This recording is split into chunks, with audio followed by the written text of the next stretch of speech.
Olá, querido catequizando, querida catequizanda aqui da Paróquia Espírito Santo. É muito bom ter a sua companhia, a sua presença no tema 17. Vamos falar de vocação, moral e virtudes. Mas antes de tudo, vamos fazer a nossa oração inicial. Em nome do Pai, do Filho e do Espírito Santo. Amém. Inspirai, Senhor, as nossas ações para que em vós comece e em vós termine tudo aquilo que fizermos por Cristo, Senhor nosso. Amém. Muito bem, hoje vamos falar do tema 17, vocação, moral e virtude. Como é um tema muito extenso, nós temos pouco tempo, nosso tempo é reduzido. Nesse momento, o catequista, durante o encontro presencial, durante o encontro ao vivo, vai expandir um pouco mais o tema, mas aqui eu vou lhe dar o conceito básico que nos diz o Catecismo da Igreja Católica sobre vocação, moral e virtude. Para isso, eu vou compartilhar uns slides com vocês para que esse encontro, esse tema, seja mais visual, seja mais didático, mais pedagógico. Então, vou partir para o compartilhamento e vamos lá. Tema vocação, moral e virtudes. Tema 17, tão discutido por dois grandes doutores da Igreja Católica, à sua esquerda, São Tomás de Aquino, e à sua direita, Santo Agostinho. Como base, nós vamos usar o Catecismo da Igreja Católica.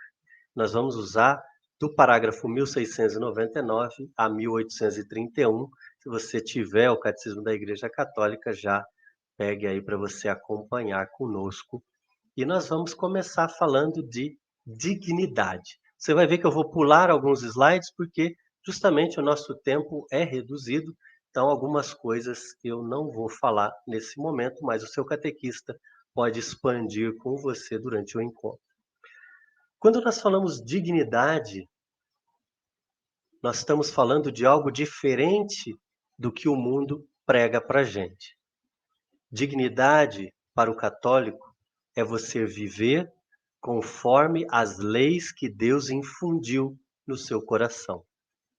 Você viver conforme a moral cristã. Vamos ver mais um pouquinho disso. O ser humano, o homem, foi criado à imagem e semelhança do Criador. Imagem e semelhança de Deus. Imagem e semelhança do Salvador. A imagem de Deus está presente em cada homem. Desde que todos nós fomos concebidos, nós temos infuso em nosso ser o nosso destino final, que são as bem-aventuranças, que nós vamos ver daqui a pouquinho. Antes de tudo, você é livre. Você tem liberdade. E isso é um sinal privilegiado da imagem divina. Você tem a sua razão. E essa razão, através dessa razão infundida desde a nossa concepção por Deus, é que você conhece a voz de Deus. E essa razão, essa infusão, faz você conhecer instintivamente o que é o bem e evitar o mal. E a gente deve sim seguir essa lei, porque isso ressoa na nossa consciência. Você já deve ter tido essa experiência de você propositalmente ou não intencionalmente fazer algo a alguém de mal e ficar com aquele peso na consciência. Por quê? Porque nós conhecemos a voz de Deus que nos impele a fazer o bem a todo tempo e evitar o mal. Mas nós temos o pecado original, que nesse meio do percurso ele nos atrapalha a vida, ele nos confunde as ações. São Tomás de Aquino, ele tem um termo chamado a premoção divina, que é a iniciativa primordial de fazermos o bem e evitarmos o mal. Mas o pecado original confunde esse primeiro sopro divino na nossa consciência, na nossa alma. E nós, seduzidos pelo maligno desde o começo da história, a gente por vezes abusa da liberdade, sucumbe à tentação e comete o mal. Veja bem a frase que está aí no fim do slide. O homem encontra-se, pois, dividido em si mesmo. Por quê? Porque nós temos a nossa razão, a voz de Deus infusa desde a nossa concepção, que nos impele a fazer o bem e evitar o mal. Mas, por causa da sedução do inimigo, do maligno, a gente se vê dividido, confuso. E assim é toda a vida humana, individual ou coletiva. É uma eterna luta dramática entre o bem e o mal, entre a luz e as trevas. Precisamos nos aproximarmos de Deus. Como? Através da oração, através do recolhimento, através do estudo da palavra. Quem crê em Deus torna-se filho de Deus. E essa adoção filial nos transforma e nos possibilita seguir o exemplo de Cristo. Fazer essa voz que lhe impele a fazer o bem e evitar o mal ser mais forte do que a sedução do maligno. Você me entende? Conscientemente, nós sabemos muito bem o que é o mal e o que é o bem. Nós temos esse sopro divino, mas precisamos nos aproximar de Deus para deixarmos falar mais forte a voz do bem. Porque se fizermos dessa forma, a gente vai ser capaz de agir com retidão, praticar o bem, nos unirmos com o nosso Salvador, sermos de fato discípulos de Jesus Cristo, na perfeição, na caridade, que vai nos levar à santidade. Uma graça amadurecida que vai culminar na vida eterna, na glória do céu. E aí nós temos vários exemplos de pessoas que se deixaram envolver por essa voz de Deus, por esse sopro divino inicial, pela premoção divina. Nós vemos Santa Dulce dos Pobres, que dedicou uma vida inteira a cuidar dos doentes. Hoje, ela, começado num galinheiro, hoje temos o maior hospital filantrópico da América Latina, começado por uma pequena irmãzinha que morava na Bahia. Nós temos ali a segunda imagem, no meio de um tiroteio, a freira se ajoelha e abre os braços no meio do fogo cruzado. E os soldados se ajoelham e ela consegue parar o tiroteio, se eu não me engano, nas Filipinas. Ou seja, são pessoas que se aproximaram de Deus de tal forma que a premoção divina começou a tomar conta delas.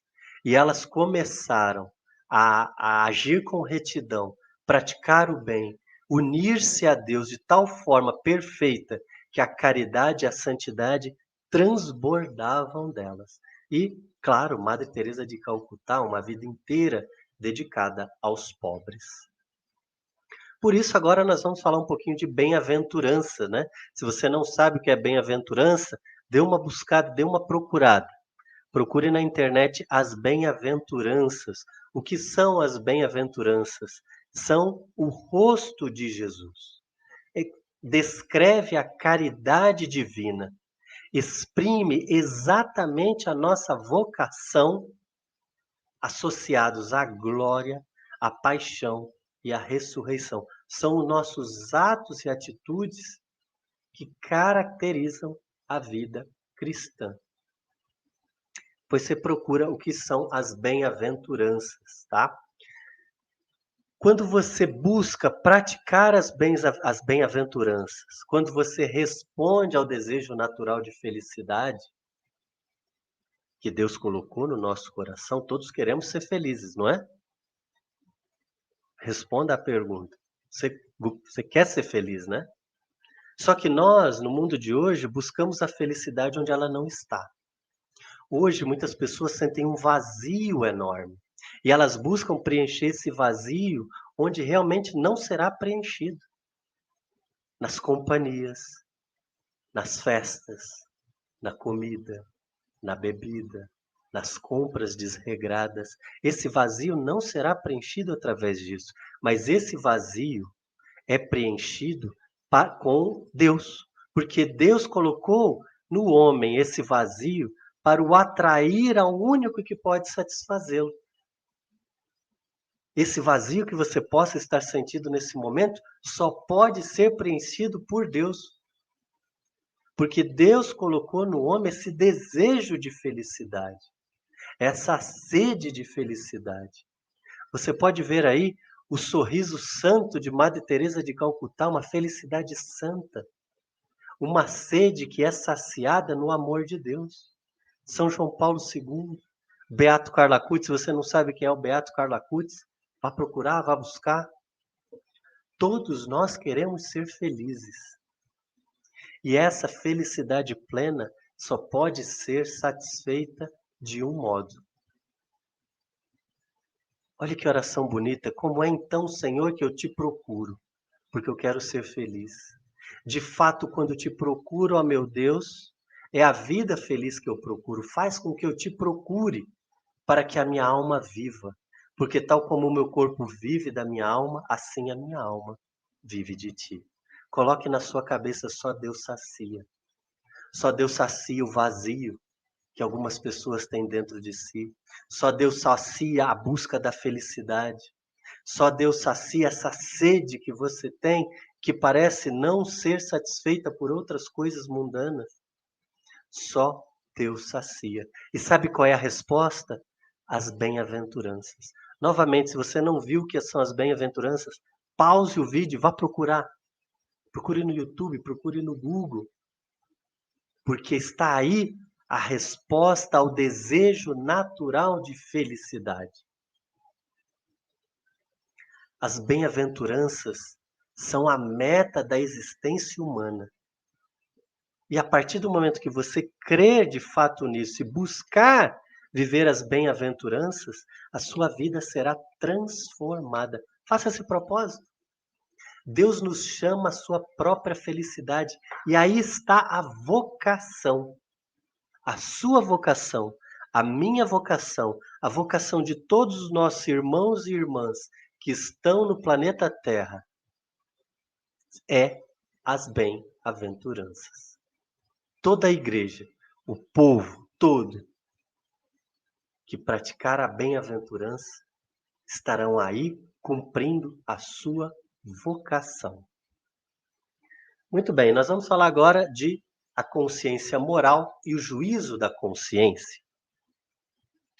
A nossa consciência, infusa na nossa consciência, o homem descobre uma lei que não se deu a si mesmo, mas a qual deve obedecer à voz que ressoa aos ouvidos do seu coração, que faz o quê? Que o chama a chamar, que o chama a amar e a fazer o bem e evitar o mal.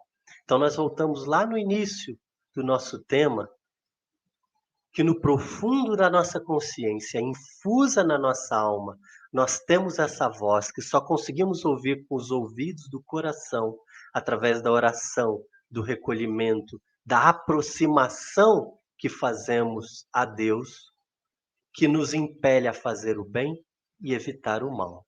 Nós temos uma lei escrita pelo próprio Deus no nosso coração.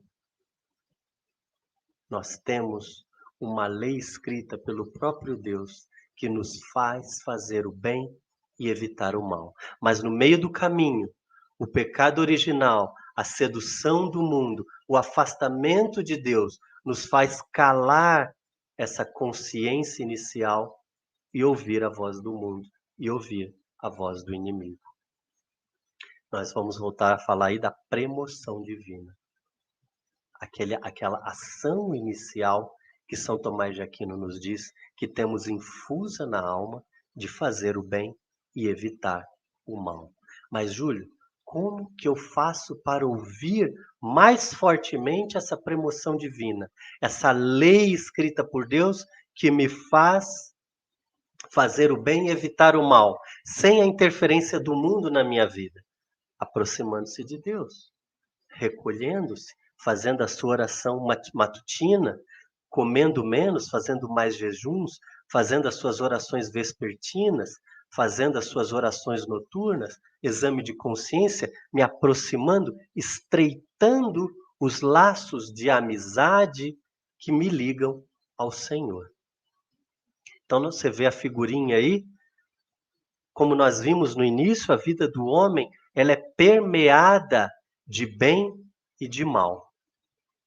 Conforme você leva a sua vida, conforme o mundo lhe seduz, conforme o pecado original fala mais alto na sua vida, você ouve mais um do que outro.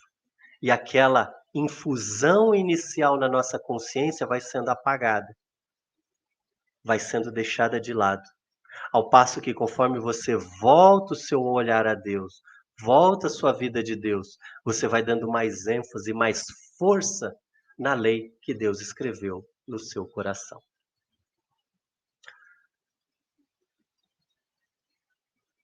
Então, voltando a falar de dignidade, a dignidade da pessoa humana implica e exige a retidão da consciência moral. Como eu disse anteriormente, dignidade não é você ter um bom carro, uma boa casa, muitos amigos, comida de qualidade, não é isso. A dignidade para o cristão católico implica em retidão de consciência moral. Que é isso? É você deixar falar a infusão inicial que Deus escreveu no seu coração. Quando todos estão fofocando de uma determinada pessoa, você se afasta. Isso é dignidade. Quando todos viram a cara por um morador de rua que está necessitado, você estende a mão, você dá um alimento, você dá esmola, você conversa com ele, você o escuta. Quando todos estão fazendo mal, porque todo mundo faz, você é o único que fala, eu não vou fazer porque isso é errado. Isso é a dignidade da vida do católico. É você agir com retidão da sua consciência moral, estando em oração, estando na amizade de Deus, ouvir mais a infusão na consciência da lei que Deus escreveu no seu coração. Você tem o direito de agir em consciência e a liberdade de tomar pessoalmente decisões morais, para o bem ou para o mal. Mas esteja preparado para assumir as consequências de ambos. Você é livre. Você é livre. Se você escolher o bem, você vai colher os frutos do bem. Se você escolher o mal, ouvir as seduções do mundo, você vai colher os frutos do mal.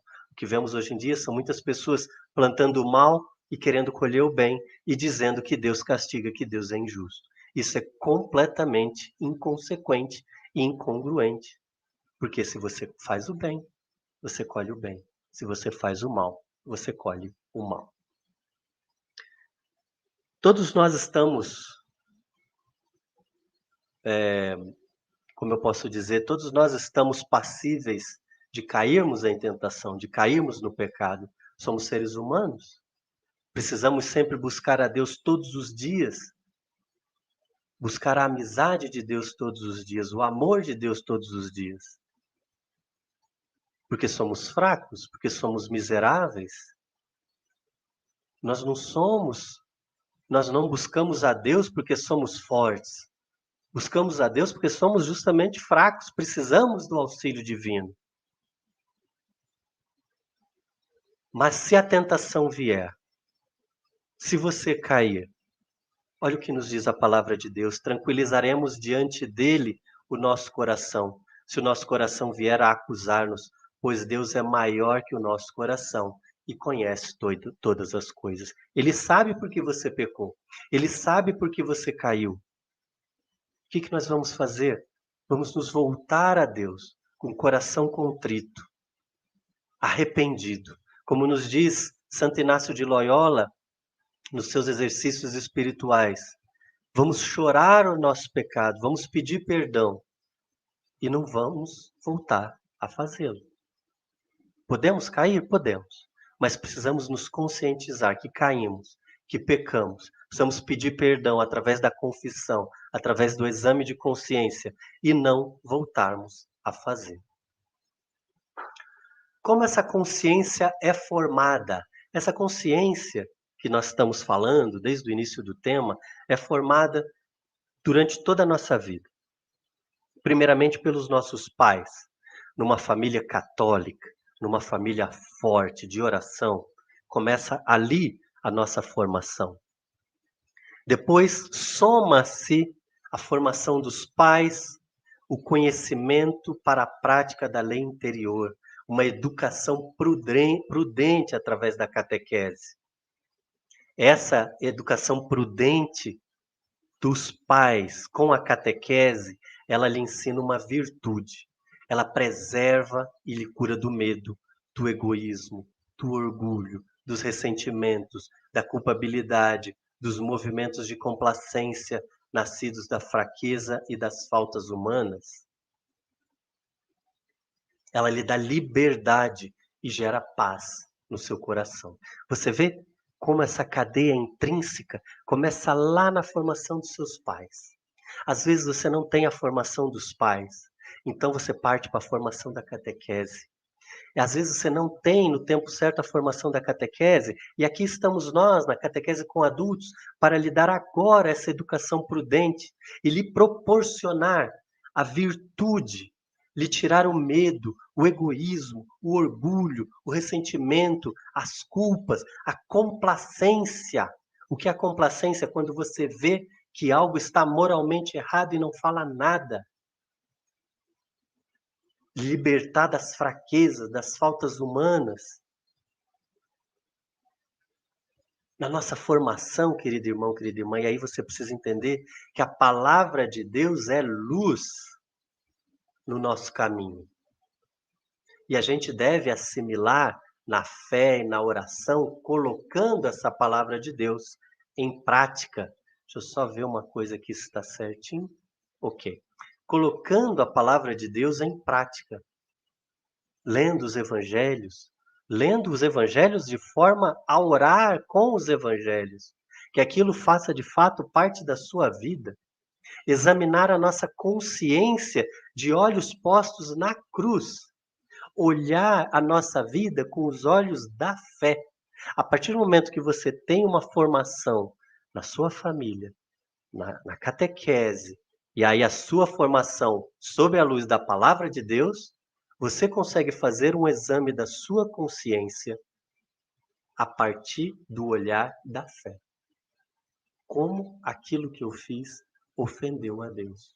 Para que a gente quebre aquele paradigma que o mundo insiste em empurrar a goela abaixo de mas Deus perdoa, Deus é amor. Sim, Deus perdoa, Deus é amor, mas a gente não pode abusar da misericórdia divina. Porque isso não é justo para com Deus. Deus perdoa, Deus é amor, sim, mas ele perdoa aquele que está com o coração arrependido da falta que teve, daquele que, como diz Santo Inácio de Loyola, chora os seus pecados. Aí sim, porque se você fica, peca, mas Deus perdoa, peca, mas Deus perdoa, você está abusando da misericórdia divina. Então, isto é examinar a sua consciência de olhos postos na cruz, daquele que sofreu tanto por você, daquele que deu a sua vida por você. E assim, somos assistidos, ajudados pelos dons do Espírito Santo, pelo testemunho, pelo conselho dos outros, guiados pelo ensino autorizado da igreja que estamos fazendo nesse momento. Por isso, precisamos decidir em consciência, decidir moralmente, emitir um juízo reto, de acordo com a razão e a lei de Deus. Porque se não tivermos nada disso, se não tivermos a formação, se não examinarmos a nossa consciência com o olhar na cruz, vamos emitir um juízo errado e vamos nos afastar da lei de Deus. O que é o juízo errôneo, então? O juízo errôneo é quando você julga algo erroneamente, algo errado. Você até quer fazer o bem, mas aquele bem, infelizmente, se torna algo mal. Por que que isso acontece? Primeiro, pode acontecer que a sua consciência moral esteja na ignorância. Ou seja, a consciência infusa do fazer o bem e impedir o mal, infusa na sua alma, infusa no seu coração por Deus, pode ser que tenha sido sufocado pelas tentações mundanas, pelas seduções do mundo. E aí vale um exame de consciência. Quando a pessoa pouco se importa de procurar a verdade, o bem, a consciência vai progressivamente cegando. O pecado é muito, muito interessante, porque quando você está perto de Deus, você sabe exatamente o que é o pecado. Você sabe exatamente o que fere a Deus. Mas aí o mundo lhe seduz, e aí você comete aquele pecado. No primeiro momento você fica horrorizado com aquele pecado. Mas aquilo vai deixando de ser tão horrendo e vai se tornando mais comum. E aí você faz uma segunda vez. E aquilo parece menos pior. E aí você faz uma terceira vez e aquilo já parece que não é nada. E aí você faz uma quarta vez e começa a falar: mas Deus é amor, Deus me perdoa. Deus me ama do jeito que sou. Isso é cegueira da consciência pelo hábito do pecado. A sua consciência está cega. Nós temos que chorar os nossos pecados, porque os nossos pecados chagam ainda mais nosso Senhor. Terceira coisa que pode ocorrer, a ignorância a respeito de Cristo e do seu evangelho. Os maus exemplos dados por outros, a escravidão das paixões, a gula, a bebedeira, o uso de drogas, a pornografia, escravidão das paixões, pretensão de uma mal entendida autonomia da consciência. Deus me ama do jeito que eu sou. Eu faço o que eu quero porque Deus perdoa. Rejeição da autoridade da igreja do seu ensino. Falta de conversão, falta de caridade. Tudo isso pode estar na origem dos desvios do juízo e da condução moral. E chegamos nas virtudes. Que são as virtudes? São atitudes firmes, disposições estáveis, perfeições habituais da inteligência e da vontade que regulam os nossos atos. As virtudes, elas conferem facilidade, domínio, alegria para se levar uma vida moralmente boa. A partir do momento que você tem uma boa formação de consciência, que está claro na sua cabeça, infuso a lei de Deus que designa a fazer o bem e impedir o mal, você vai crescendo na caridade, você vai crescendo na dignidade, você vai crescendo nas virtudes que florescem como um campo florido lindamente na sua vida. E você passa a se tornar uma pessoa que livremente pratica o bem, porque você está perto de Deus. Deus fala intimamente à sua consciência. Novamente, nós temos dois grandiosos exemplos, Madre Teresa de Calcutá, Santa Dulce dos Pobres, tá? E aí nós temos as virtudes humanas e cardeais, tá? As virtudes morais são humanas e as cardeais são a prudência. Você sabe o que é prudência? A justiça, a fortaleza e a temperança. Vamos ver a fortaleza e a temperança, porque nosso tempo é curto. Fortaleza, uma pessoa forte, não é uma pessoa fria e dura. Uma pessoa forte, constante na realização do bem. Ela toma decisões firmes de resistir às tentações, superar os obstáculos da vida moral. Exemplo, quarta e sexta é dia de jejum. Não como carne às quartas e sextas. Ah, mas vamos fazer um churrasco na sexta. Pois, infelizmente, eu não como carne sexta. Não vou ao churrasco. Ah, mas não tem nada para comer, só carne. Infelizmente, não vou comer nada. Isso é uma pessoa forte. Ela resiste às tentações. Ela supera os obstáculos por amor de Deus. Não é pessoa dura. É aquela pessoa que quando você estiver caído no pecado, ela vai lhe levantar, ela vai lhe erguer, ela vai lhe colocar próximo a Deus novamente. Mas quando ela vai para o silêncio da oração, ela se derrama em lágrimas. Isso é uma pessoa forte. Fortaleza. Temperança. Tempero na vida. É a moderação entre a atração dos prazeres. É o equilíbrio dos bens. Eu vou comer? Sim, mas eu não vou comer até ficar empazinado a ponto de ter que abrir o botão da calça. Eu vou conversar? Sim, mas eu vou conversar moderadamente, de modo que eu não fale bobagens, que eu não ofenda ninguém, que eu não faça fofoca.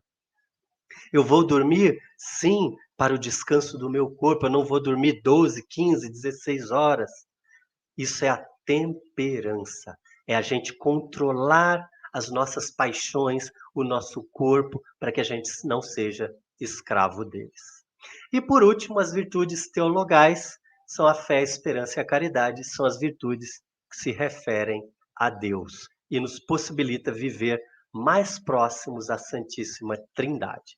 A fé, você bem sabe, a esperança também e a caridade que nós já falamos. Quais são os frutos da caridade? Alegria, paz, misericórdia, prática do bem, correção fraterna, benevolência, reciprocidade, amizade e comunhão. E os dons do Espírito Santo. Uma curiosidade, coloquei aí uma foto do altar da nossa paróquia. Nós temos ali Jesus crucificado e sobre ele é o Espírito Santo. O artista que fez essa escultura, ele quis representar o Espírito Santo. E é interessante quando a luminosidade é de baixo para cima, no teto fica a imagem de uma pomba. Muito interessante, então representa o Espírito Santo. Bom, os dons do Espírito Santo já foram estudados, vocês já sabem quais são, tá? Se você tiver dúvida, dê pause no vídeo para você ler. E os frutos do Espírito Santo são perfeições que o Espírito forma em nós. A caridade, a alegria, a paz, a paciência, a bondade, longanimidade, benignidade, mansidão, fidelidade, modéstia, continência e onde se aplica a castidade. Muito bem, esse foi o nosso tema 17. Agradeço a sua participação. Se você tiver dúvidas, por favor, pergunte ao seu catequista. Não deixe de perguntar, não fique com dúvidas. Agradeço muitíssimo a sua participação, a sua companhia. Estaremos sempre reunidos em nome do Deus que é Pai, Filho e Espírito Santo. Amém. Fiquem todos com Deus.